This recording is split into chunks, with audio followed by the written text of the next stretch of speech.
There My you go. God, Yeah, it is. what's happening, man? What's up, bro?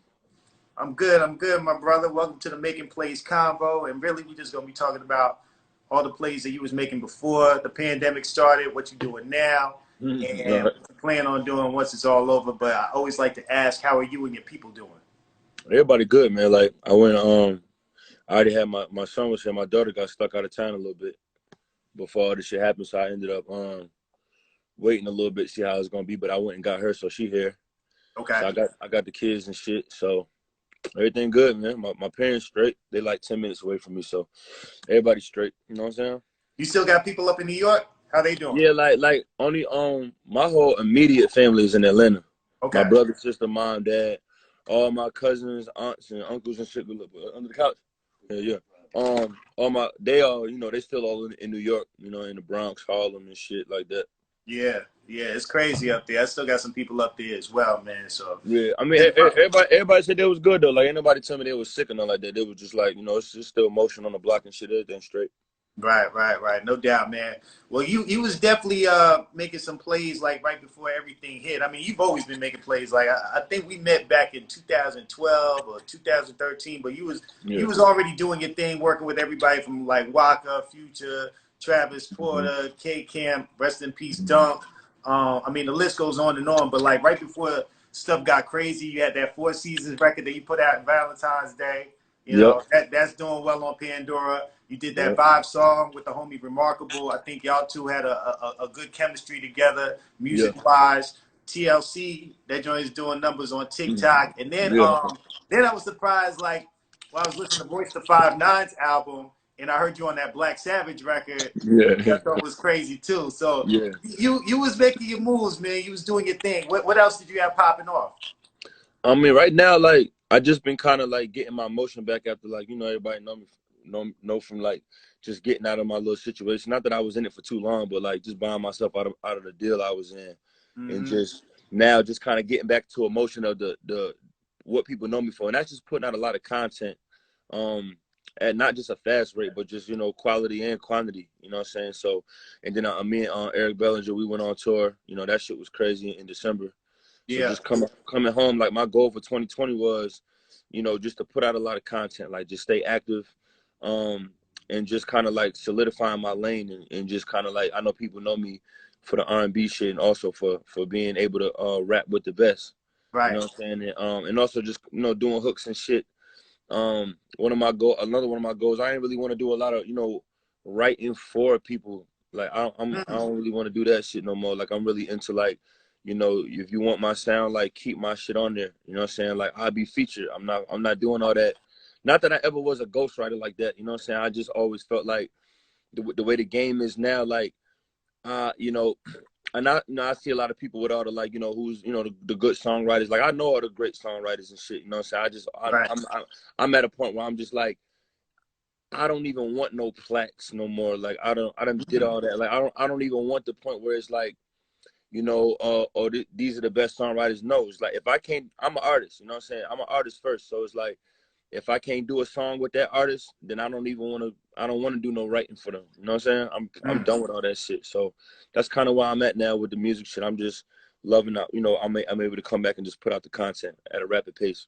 What what was it, do you think, that got you to that point? Because like you're one of the go-to people that a lot of people hit up when they need something written, or they need a hook, or they need a particular sound, or even advice. Um, well, the first point of it is I felt like I got to a point musically where I'm like I peaked. I felt like Mm. like not like with my career, but like as far as in the studio, anybody that know me, like I'm a problem in the studio. Like I'm a real fucking problem. Like not a lot of people can fuck with me when it comes to the studio. Now I work with a lot of great dope motherfuckers like Right. that have they may have better days than me in the studio, but as far as the consistency of when you talk about a lane of somebody who could do R&B with the best and can do rapping with the best and some East Coast shit and then could do like the Atlanta shit with the best, like Right. it's only a few people you can name and I'm just one of those people. You know what I'm saying? When I got there, then I started realizing just the process that these labels and these A&Rs and the writing camps, the way that they do them, I just don't respect that shit, bro. Like Mm-hmm. I even started walking on the motherfuckers with my nuts out. Like, bro, this ain't how we working. You know what I'm saying? Leaving Right. motherfuckers in a room for 12 hours, no food. You know what I'm saying? One engineer, 7 songwriters, 12 producers. They all arguing over the aux chord. Like, and then it's like we working to get on the album of a motherfucker that ain't even in the room with us, won't even FaceTime and call and tell us what they want us to do. Won't even they be on the island in Tahiti or some shit like that while Damn. we in here slaving, and then we Yeah. gotta hope that the A&R send it to their team. I'm not doing that shit. You know what I'm saying? So it's like, and then you gotta think like I'm pulling up to these shits now, and this ain't no flexing the cap. It's just like No, speak on. a lot of the song, you know, the songwriters and the producers, and I love them and I respect them, but it's like they not where I'm at. You know what I'm saying? They wasn't where they're not pulling up how I'm pulling up. They're not moving how I'm moving. They got them praying for opportunity. I'm not that nigga for real. I'm Mm. damn near pulling up in the same car that the artist got that I'm writing for. It's like, what I am I seen doing your this shit car for? too, so that's no cap Yeah, right there. like I seen this I'm got car. yeah, it's like I'm in here working for artists that don't even own their house. Like, what am I doing? You know what I'm saying? It's Right. like, so it's like I started thinking like, damn, like I'm making more money doing my music than I am for the plaques that I got. Mm. I'm like, damn, I'm looking at the plaques in my house. I'm like, damn, I made more money off a song that wasn't even my top song than I did off Mm. this song. Right. You feel what I'm saying? So that made me say, like, man, fuck all that shit, bro. Like when we talk about the Royce shit, like, you know, Royce is considered Royce the 5'9" is considered one of the top, you know, MCs of all time. You know what I'm saying? And the fact that him, you know, Tip, them niggas hitting me for shit. You know, Tip really called me for that song. T.I. did. He hit me personally to do that record Oh with Royce. wow. And then me and Royce got cool. Royce called me like, yo, we had a hook on there. You know, we don't like it. You know, can you redo it? And that's one. If you're a songwriter, any songwriter knows the toughest thing to do on a song is to redo something that was already done that they didn't like. Mm. So now that's the hard that it's easy to do a hook over a beat that's not been done. It's still a Right. tough task to get the goats to like it. Right. But imagine they send it to you, you got to listen to the old version. Now that's in your head. So now you worried about, okay, what didn't they like about that? Because the version that they had, I didn't think it was bad. You know Mm. what I'm saying? I didn't think it was bad at all. But at the end of the day, I'm so confident into who I am that Right. I just blazed. I did that shit in like 10 minutes, dog. Send that shit to him. It was like, oh, bro, this is it right here. You know what I'm saying? And that ended up being Royce's main single on Yeah. his album. You know what I'm saying? On his album. You know, and they got them flew me out to LA and we shot the video and shit. So that it was all dope. And me and Royce, you know, we bonded since then. We actually did another joint too that he just didn't use. You know what I'm saying? So Mm-hmm. just shit like that, bro. Like, and I like it like that because Royce and Tip, like them niggas understood, like, nah, this nigga, we ain't just trying to get it sound. Like we want the nigga to benefit off of what he doing as well. And I love shit like that. You know what I mean? Yeah, yeah, yeah, yeah. Now, speaking of Voice and Tip, man, you've always had the ability to work with artists from all walks of life, whether you mentioned it, whether they're from up top, Midwest, West Coast, down south, trap, R&B, traditional hip hop. How do you feel you're able to pull that off? Because there's not a lot of people that can actually do that. I think it's the way that I've traveled and I've adapted to certain cultures. I've had a I've been lucky enough and blessed enough I was born in the Bronx, and we already know that's where hip hop started, right? Yep, yep. So I was born in the Bronx, so I already have that like rap aggression, like, you know, want to be the best type of thing going on. That's where it started in my heart. You know what I'm saying? Then I moved to Atlanta when I was goddamn 9, 10 years Right, old. When right. I first moved to Atlanta, I moved to Fulton County. I moved like, you know, that's where I lived first for a Mm-hmm. short period of time. Then I went from there, and my parents moved to Marietta, to the north side. Right. You know what I'm saying? And from there, I started doing music for real, which is why I'm always claim. Of course, when I first got to Cobb, I'm like, everybody like, nah, we don't want to go out there. You know, the police, you know, they got niggas going to jail. We don't really claim Cobb. Like, all right. So from there, I was motivated musically. I was like, all right, bet we finna goddamn. I'm finna rep this shit for real because I went to high school, Right. all that shit there. So I'm like, I'm finna rep Cobb. Like, I don't give a fuck who rep this motherfucker. I'm going crazy with this Northside shit. Like in my head first, before I even went outside for it, I was just in the lab, cooking up, doing my hot shit, trying to make some money. You know what I'm saying? And then I started going to LA like once a month later on in my career. So I really Yeah. started to embrace the West Coast a little bit. And then, you know, like Houston, I went to Houston a lot. You I know what I'm didn't know you saying? went Like, out to Houston. Yeah, I did. I actually headlined my first show on my own at Warehouse Live in Houston. Damn. Yeah, I headlined my. That was like my. Cause you remember when the internet started to show you what cities was fucking with you the most, like Yeah, SoundCloud, yeah, yeah, it would yeah. show When you. you start seeing your analytics and stuff. Yeah, your analytics. So Right. I pulled it up on SoundCloud when they had put out SoundCloud Pro, and you could see your analytics. And the number one city on there was Houston, then London. Wow, And London. so those were the two cities that I went and I headlined some shit on my own. You know what I'm saying? And Houston was one of the first cities to really embrace me, like the girls out there. And like soon as I went, like I got so much love. You know, I already fought with Brian Michael Cox, Yeah, Trader yeah, Truth. yeah, yeah. Shout out to you I've been guys. on like two Trader Truth projects. Like he always embraced me. Like you know what I'm saying. Yep. OG Ron C. You know he I played in one of the little the OVO rap a lot basketball games, and then he got then came to both of my concerts, like just showing love. Like so just like a lot of shit like that, man. Like just having you know, I fuck with a lot of niggas from Houston, you know what I'm saying? From Yeah, yeah, EXO, yeah. goddamn Kirko, goddamn who else I can Kirko's do shit. another one who's very underrated, man. I mean, dude Nah, is talented. I still fuck with Kirko. He just came to the concert we had in December. He came Yeah, out, I you know rock what I'm with saying? Kirko. Yeah, so it's a lot of love in so many different cities, and I'm a huge fan of adapting to cultures. I just Mhm. love. I'm not gonna go out there, you know, like yo, you know, talking like where I'm from. Like I'm gonna eat where y'all eat at.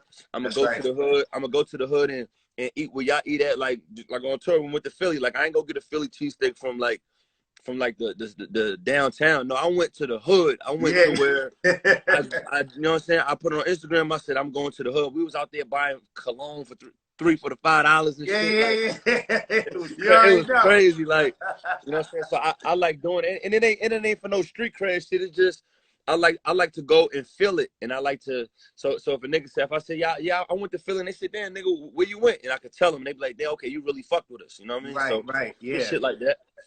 Yeah, no, that's smart, man. I tried to do that when I went to go to different cities when I was a program director in radio. Like you gotta embrace the culture and you gotta Yeah. embrace the city. That's smart Yeah. right there. Now I know you've been adjusting ever since we've been like on lockdown or whatever. You put out a song "Quarantine and Chill," very appropriate. Yeah. Yeah. Yeah. About a month ago, man. Yeah. Then you had "Used to Lames" and "Hood Baby." Are these songs that's gonna be on your next project? Yeah. So I got a project that was what I'm mostly known for. So I got a series going on. I had before the heartbreak. Yeah. I had after the heartbreak, and so I got a project that I'm about to drop in about a month or so called A Toxic Heartbreak. So Used to Lames and Hood Baby was like those are like the first two singles. Those are the two songs that are actually going on there. Four Seasons and Quarantine and Chill not gonna be on there, but Okay. those are the records that I'm using. Those like the first two little joints I put out. Probably put out one more before I drop. I'm not sure, but yeah, those are going on the album. Yeah, that Heartbreak series is tough, man. I think After the Heartbreak was my favorite one. Agree to Yeah. Disagree was my favorite song off that Oh project. yeah, yeah. Yeah, I still bump that song. No, Um, that's what's up. That's what's up. yeah, yeah, nah, no lie. Are we gonna get any features on this next one that you could No, talk about? No feature, nope. all you. This is my first project I'm doing with no features ever. Wow. I've never done that. Like I'm just fed up with the industry shit, man. Like it's just too like, and I'm not saying I won't collab with nobody. Right. I'm not frustrated at anything. I just on this project, I wanted to be able to. I just wanted just like I didn't want to deal with none of the industry shit right now. I just wanted to be able to create my project and just put it out. You know what I'm saying? So that's why I'm at. Ain't no features. It's just me. Ain't nothing wrong with that. Sometimes you gotta do that just to show people that you can do it on your own and you don't need nobody else rocking with you on that. What about Yeah, producing wise, I don't man? need it. I know you're very particular about the tracks that you choose. I know you said one time you was like in the studio 4 or 5 hours just going through beats. Yeah. I got not. It's not. Of course, I got Not Your Average on there. These are my producers, but Not Your Average, Vintage Jack, Doug the Prodigy. Those are my niggas that I fuck with hands on. But couple of people that who on there? Oh, G Rod's on there. G Rod's one of the part of Next Door's producers, so he on there. Oh, dope. Yeah, I got him on there, and I got another guy called Insightful. That's like kind of people don't really know about, but he's fire. He did a record on there called Pre-Written Vows Mm. that I think is just that was like the last because you know you got to handle the business with them before they before you put it out. So But Yeah. my you know, Diana goddamn, my manager goddamn, you know, she chopped it up with him, so everything gonna be straight. We're gonna be able to use the record and shit, so everything gonna be good. Right. They be wanting them split sheets right out there. Nah, they should. I mean, as an artist, you gotta, you know, me and Diana, we learned like we gotta, you know, you gotta hit up the producers and just to make sure it's worked out, whether they want an upfront fee or just the splits or you know however they want to do it. You gotta chop it up with them and Right. just you know just make sure that they straight, man. Because you know, and I got no listen, I ain't got no problem paying a nigga. You know what I'm saying? Like some producers or DJs, they didn't hit me. You know, they hit me for the barter. You know, and I always tell niggas the way the game going, you better build these relationship with these artists. Don't always the money ain't always good up front. You know, if you Right. want money, I pay you. I'll come through your drive through and buy a cheeseburger and keep it moving, nigga. That's on you. But guess what? If you wisen up and you trade it out, like I just did some shit for Tramatone. Tramatone has sent me about 30 packs. Never asked me for shit. You know what I'm saying? So just recently, he's like, I'm working on my album. He sent me like a pack of beats and some beats that he wanted to do use for his. I knocked out a verse for him in like 2 days. Mm. Same shit with ATL Top 20. You know what I'm saying? Like, he sent me a feature and I sent that bitch back in 30 minutes. Ask him. And Damn. I always tell DJs, bro, send it to me. Now, if you want money, I'll pay your motherfucking ass. The money is light. You know what I'm saying? But Right. if you're really smart, you know, you'll swap it out with these artists because the streaming and all this distribution, that's really where the real bread is at. You know what Yeah. I'm saying? So it ain't always about the, you know, pay for this, pay for that. Sometimes it's relationship and sometimes you can pay. You know what I'm saying? It just depends. Man, that's good. That's good wisdom right there, bro. I hope everybody was like really taking notes and paying attention to what you were saying. But you've always been up on game and stuff like because you've been doing this for a little over 10 years now, and you've Yeah. had a good, successful career thus far. And there's people that don't even last sometimes damn near 10 minutes or 1 year for that. What do you think are some of the keys to your success? Resilience, hard work ethic, confidence, I don't give a fuck, and adversity, and the best of all, adjusting. Man, Mm, you got to, man, real players adjust, dog. Like, right. listen, everything don't work the same for everybody and every time and every day and every moment. So if you're not good at adjusting to things and adapting to what's going on in front of you, then you ain't gonna survive out here. This shit ain't no different than hustling outside Right. or the corporate world. This shit is all the same. This shit is all, you know, no matter what lane you in, this shit is a grind. And I'm just one of the people that I believe I'm the best in any room that I'm in. And any top exec or big person in the game I worked with, they always tell you like I walked in that room like I'm just like them, which I am, and I feel like the competitive spirit and just I always let I feel like I'm one of the few that have the best capability of letting a nigga know, bro, don't play with me, but I'm not trying to overly prove that you can't play with me.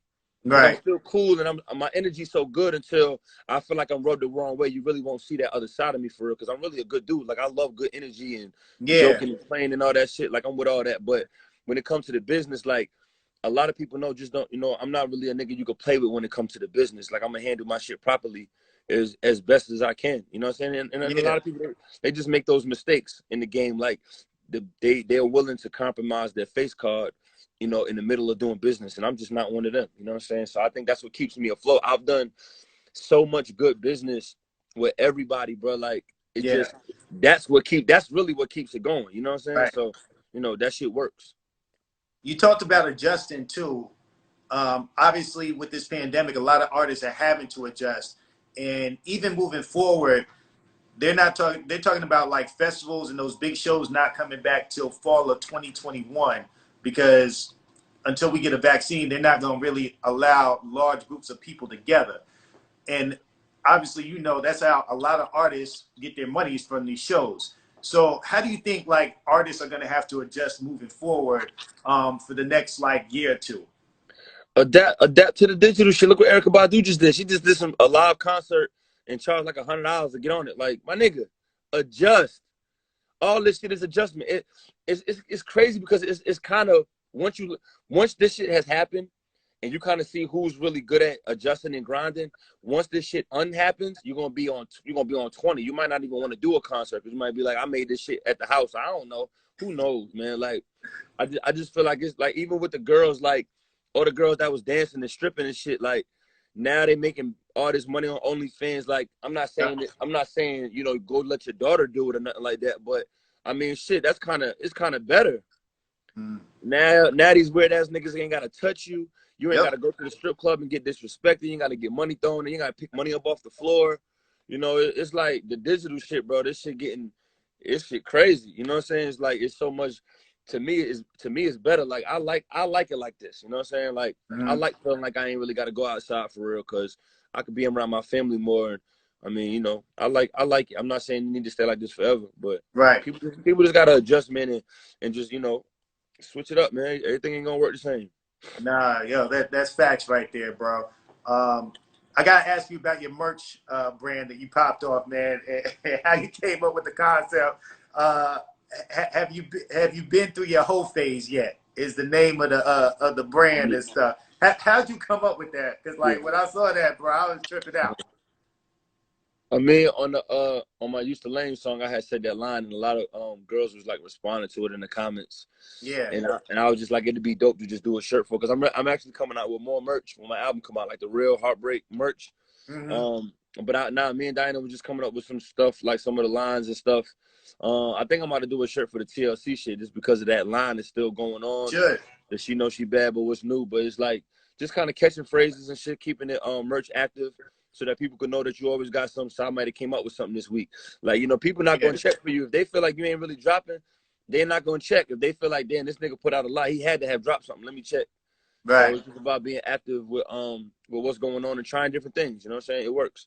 No doubt, no doubt. You still in the ball, man? Because I know growing up you wanted to be in the NBA. You still hooping and all that. Yeah. I hoop right now. I mean, right now the gyms is closed, but Right.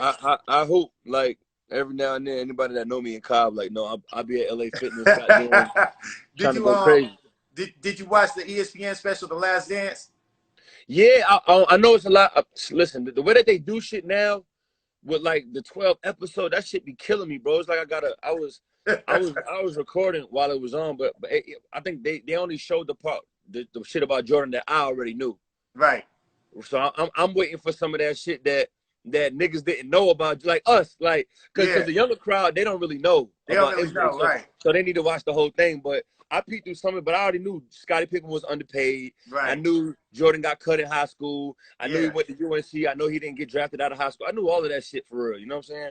So I knew the shit about the Bulls owner.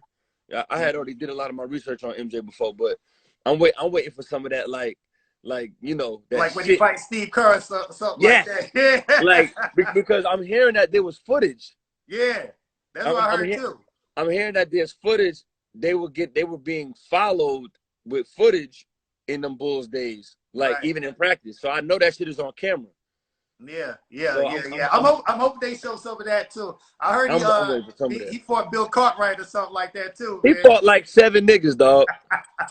MJ was one of them niggas. Who'd you have win the chip before the season got cut off? Clippers. Clippers over the Lakers, really? I got Clippers this year. I got Warriors next year. Really? You think the Warriors gonna make a comeback? You don't have no faith in LeBron and AD? No. Wow, why? Why would I? I mean, LeBron had the eye of the tiger going into the home He's stretch. playing incredible, but I just don't see. I don't. He'll never win a ring, and he should have never came to the West. Mm, He should have never came to the West. He only got rings because he was in the East.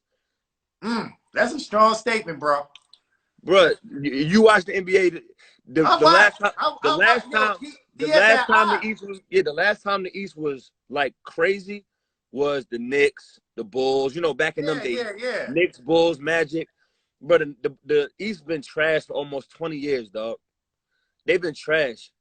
It's not Kobe. Like